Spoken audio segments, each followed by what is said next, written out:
দুইটা সময় তওবা করে লাভ নাই। একটা হচ্ছে মৌতের যন্ত্রণা শুরু হয়ে গেলে, মৃত্যুর যন্ত্রণা শুরু হয়ে গেলে আগে পা থেকে শুরু হয়ে আস্তে আস্তে গলার দিকে আসে। হাদিসে যেমনটা এসেছে, সূরা ওয়াকিয়ার মধ্যেও আছে যে পায়ের দিক থেকে যন্ত্রণা শুরু হয়ে আস্তে আস্তে আস্তে আস্তে এই গলার দিকে আসে, এবং আত্মাটা গলার এখানে যখন চলে আসে, এখান থেকে মালাকুল মউত আত্মাটাকে নিয়ে চলে যায় এবং চোখ দিয়ে তাকিয়ে থাকে মানুষ। রুহটা চলে গেলে মানুষ চোখ দিয়ে তাকিয়ে থাকে, দেখবেন এই কারণে মৃত ব্যক্তি তাকিয়ে থাকে, চোখ খোলা থাকে।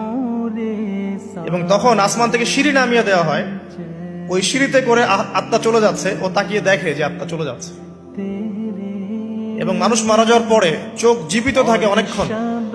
মেডিকেল সায়েন্স যারা পড়েছেন তাদেরকে জিজ্ঞাসা করুন, মানুষ ডেড হয়ে গেলেও চোখ দেখবেন আরো কয়েক ঘন্টা, হয়তো আরো নির্দিষ্ট একটা সময় পর্যন্ত চোখটা কিন্তু জীবিত থাকে। এই জন্য চোখ বন্ধ করে দিতে হয়। যাই হোক, যেটা বলছিলাম যে মৌতের যন্ত্রণা শুরু হয়ে গেলে তওবা করে লাভ নাই, তওবার দরজা বন্ধ। আর পশ্চিম দিক থেকে সূর্য উঠে গেলে তওবা করে লাভ নাই, তওবার দরজা বন্ধ।